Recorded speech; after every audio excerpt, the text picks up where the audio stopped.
أعوذ بالله من الشيطان الرجيم. بسم الله الرحمن الرحيم. وما كنت تتلو من قبله من كتاب ولا تخطه بيمينك إذا لارتاب المبطلون بل هو آيات بينات في صدور الذين أوتوا العلم وما يجحد بآياتنا إلا الظالمون وقالوا لولا أنزل عليه آيات من ربه قل إنما الآيات عند الله وإنما أنا نذير مبين أولم يكفهم أنا أنزلنا عليك الكتاب يتلى عليهم إن في ذلك لرحمة وذكرى لقوم يؤمنون صدق الله العظيم. یہ 4 آیتیں سورہ عنکبوت کی آپ حضرات نے سنی، 48 سے 51 تک. آپ صلی اللہ علیہ وآلہ وسلم کی رسالت میں کہ آپ اللہ کے سچے نبی ہیں اور 40 سال تک آپ مکہ مکرمہ میں رہے اور اس زمانے میں لکھنے پڑھنے کا کوئی رواج بھی نہیں تھا اور اس زمانے میں اللہ کے رسول نے کوئی سفر بھی نہیں کیا کہ دور دراز ممالک میں گئے ہوں اور اللہ کی کوئی بات سیکھی ہو، کوئی سفر بھی نہیں کیا. تو ان تمام تر باتوں کے بعد 40 سال گزرے، کسی سے پڑھا بھی نہیں، کوئی آپ کا استاد بھی نہیں ہے، لیکن ایک بہترین قسم کا مضمون وہ اللہ کے رسول صلی اللہ علیہ وآلہ وسلم بیان فرماتے ہیں کہ سارا عرب اس کے جیسے کلام لانے سے عاجز ہو گیا. تو حضور صلی اللہ علیہ وسلم پہلے سے بھی کچھ لکھے پڑھے نہیں تھے، ہاتھ سے بھی لکھنا نہیں جانتے تھے. جب نہیں جانتے تھے اور پھر اچانک سے ایسے مضامین آپ کی زبان سے آ گئے اور الف لام میم ذالک الکتاب لا ریب فیہ، اے کافرو تم جتنے بھی ہو اس قرآن جیسی ایک آیت بنا کے لے آؤ. اور آپ کیا تھے؟ امی تھے. امی اس کو کہتے ہیں جس نے لکھنا پڑھنا نہ سیکھا ہو. ہمارے آپ کے لیے امی ہونا یہ عیب کی بات ہے، یار بڑا انپڑھ آدمی ہے، دیکھو کچھ پڑھا لکھا نہیں ہے. ہم سب کے لیے تو یہ عیب ہے، ہم نے کچھ پڑھا نہیں، کچھ لکھا نہیں. لیکن حضور صلی اللہ علیہ وسلم کے لیے عیب نہیں ہے، اس لیے کہ حضور کا یہ لقب ہے آپ نے کسی سے آپ پڑھے لکھے نہیں ہیں، لیکن پھر بھی اللہ نے آپ کے دل میں ایک ایسا کلام ڈالا جو آپ کی زبان پہ جاری ہوا. اور اللہ پاک فرماتے ہیں سنقرئک فلا تنسیٰ، ہم آپ کو پڑھوائیں گے، آپ نہیں بھولیں گے. ہماری مرضی ہوگی، جس کو بھلانا چاہیں گے وہ ہم بھلا دیں گے، لیکن آپ نہیں بھولیں گے، آپ کو آپ کی زبان سے ہم پڑھوائیں گے. اور جب جبرائیل آ کر کے قرآن پاک صاف صاف پڑھتے تھے، جیسے میں آرام سے بھی اردو بولوں تو بالکل یہ میرے الفاظ آپ یاد نہیں کر سکتے، مشکل ہے. تو اللہ کے رسول کو جب جبرائیل علیہ السلام آرام سے وحی اتارتے تھے تو اللہ کے رسول جلدی پڑھنے کی کوشش کرتے کہ میں اس کو لے لوں اور پھر لوگوں کو بتاؤں. اس پہ بھی ممانعت کر دی کہ ہم نے جو جبرائیل کو بھیج کر کے آپ کو قرآن بتا رہے ہیں تو آپ کچھ بھی نہ کریں، بس آپ سنیں. آپ کے دل میں بٹھانا ہمارا کام، آپ کی زبان سے دہروانا یہ بھی ہمارا کام، اس کی تشریحات آپ کے دل دماغ میں ڈالنا یہ بھی ہمارا کام. لا تحرک به لسانک لتعجل به، یہ جو بات میں نے کہی نا، یہ قرآن پاک سورہ قیامہ میں ہے. میں نے وہ بات آپ کو ترجمے میں سنا دی. یہ بات جو عربی میں ہے یہ قرآن پاک میں ہے. سورہ قیامہ میں آپ پڑھتے رہتے ہیں, سورہ قیامہ میں یہ جملہ ہے, لا تحرک به لسانک لتعجل به. نبی صلی اللہ علیہ وسلم آپ اپنی زبان کو حرکت, جب جبرائیل پڑھ رہے ہوں تو آپ زبان کو حرکت نہ دیں, لتعجل به, تاکہ جلدی سے قرآن آپ کو یاد ہو جائے. نہیں, آپ نہ کریں اس طرح. پھر ان علینا جمعہ, بے شک بات ہے اس قرآن کا آپ کے دل دماغ میں جمع کرنا ہمارے ذمے ہے, اور آپ کی زبان سے پڑھوانا یہ بھی ہمارے ذمے ہے, اور اس کی تشریحات نکلوانا یہ بھی ہمارے ذمے ہے. یہاں پر یہ والی بات, اسی طرح 16ویں پارے سورہ طہ میں بھی اسی طرح کی بات ہے.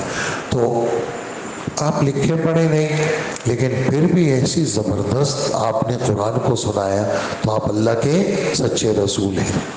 اور یہ قرآن پاک یہ نشانیوں کا مجموعہ ہے, لیکن کون اس کو لیتا ہے؟ جو اس کو دل سے چاہتا ہے, تو ان کے دل پہ جا کے اثر کرتا ہے. اور قرآن پاک کا اصل مغز وہ اللہ ان کے دل میں ڈال دیتا ہے. مخلصین کو اللہ محروم نہیں کرتے. جو قرآن سے مخلص ہے, آج بھی مخلص ہے, وہ محروم نہیں ہے. اور جو قرآن پاک کے ساتھ مخلص نہیں ہے, چاہے ماننے والے ہیں, وہ محروم ہیں. ان کے بچے بھی محروم, وہ خود بھی محروم. جو مخلص ہیں ان کے دلوں پہ قرآن کیا کرتا ہے؟ وہ اثر کرتا ہے. اور اللہ جل جلالہ ان کو جو قرآن پاک کی اصل روح ہے وہ اللہ پاک ان کے دل دماغ میں ڈال دیتے ہیں. تو یہ آیات کا مجموعہ ہے جو لوگوں کے دلوں پہ جا کر کے وہ اثر کرتا ہے.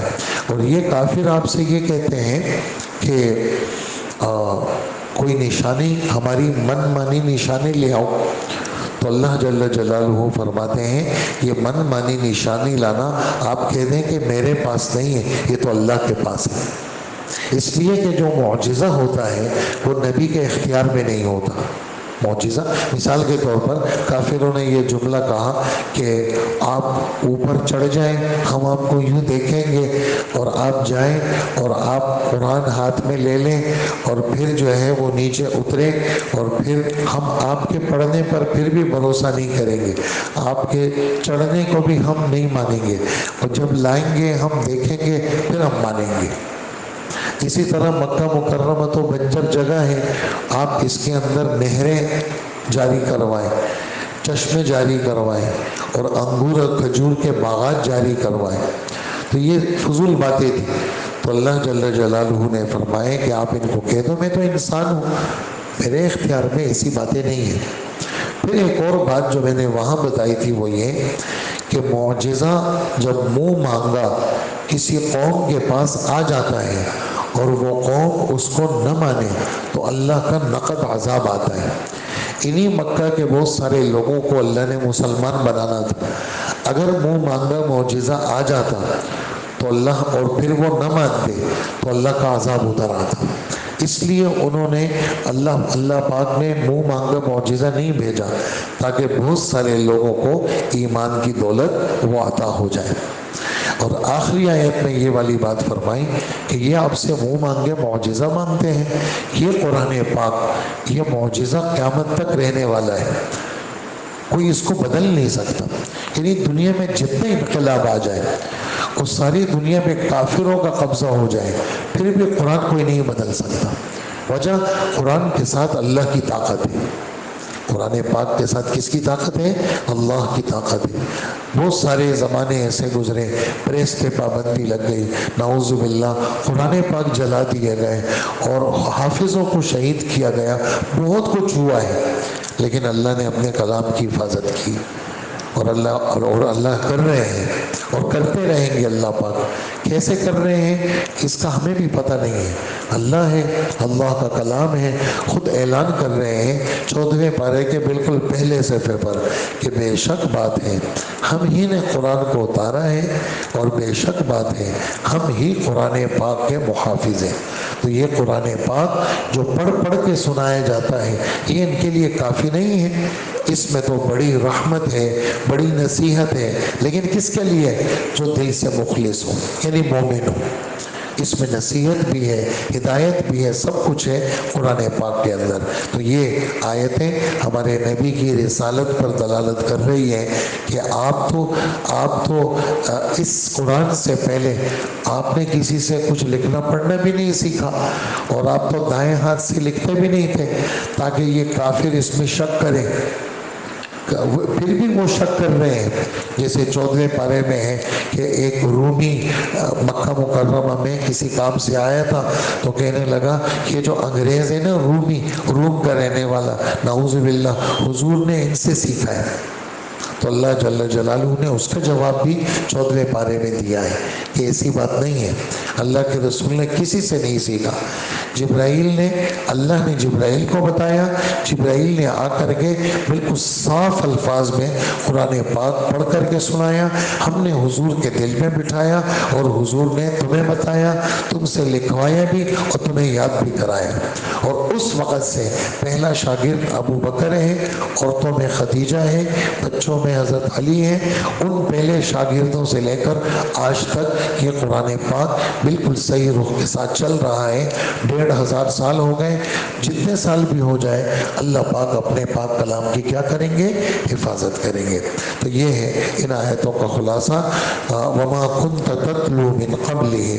اور اے پیغمبر صلی اللہ علیہ وسلم، تم اس سے پہلے نہ کوئی کتاب پڑھتے تھے اور نہ اپنے ہاتھ سے لکھتے تھے۔ اگر ایسا ہوتا تو یہ باطل والے یعنی مشرکین یہ اس کے اندر نکتہ چینی کرتے اور اس میں عیب نکالتے۔ حقیقت تو یہ ہے کہ یہ قرآن پاک ایسی نشانیوں کا مجموعہ ہے جو ان لوگوں کے سینوں میں بالکل واضح ہے جنہیں اللہ نے آسمانی علم دیا ہے، اور ہماری آیتوں کا انکار صرف وہی لوگ کرتے ہیں جو ظالم ہیں۔ پیچھے کہا ہماری آیتوں کا انکار صرف وہی لوگ کرتے ہیں جو کافر ہیں، اور ابھی کہا ہماری آیتوں کا انکار صرف وہی لوگ کرتے ہیں جو کہ ظالم ہیں۔ اور یہ لوگ کہتے ہیں ان پیغمبر صلی اللہ علیہ وسلم پر آسمان سے کوئی نشانیاں کیوں نہیں اتاری جاتی؟ اے پیغمبر آپ ان سے کہہ دیں نشانیاں تو صرف اللہ کے پاس ہیں، نشانیاں تو صرف اللہ کے پاس ہے۔ میں تو واضح خبردار کرنے والا ہوں، جنت کی خوشخبری دینے والا اور دوزخ سے ڈرانے والا ہوں۔ بھلا کیا ان کے لیے یہ قرآن نشانی کافی نہیں ہے؟ جو کتاب ہم نے تم پر اتاری ہے، جو ان کو پڑھ پڑھ کر سنائی جا رہی ہے، یقیناً ان لوگوں کے لیے اس میں بڑی رحمت ہے اور نصیحت ہے، لیکن کن کے لیے؟ جو کہ ماننے والے ہوں۔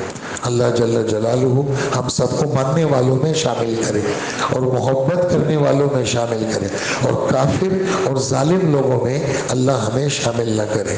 وصلی اللہ وسلم علی نبینا محمد وآلہ واصحابہ اجمعین۔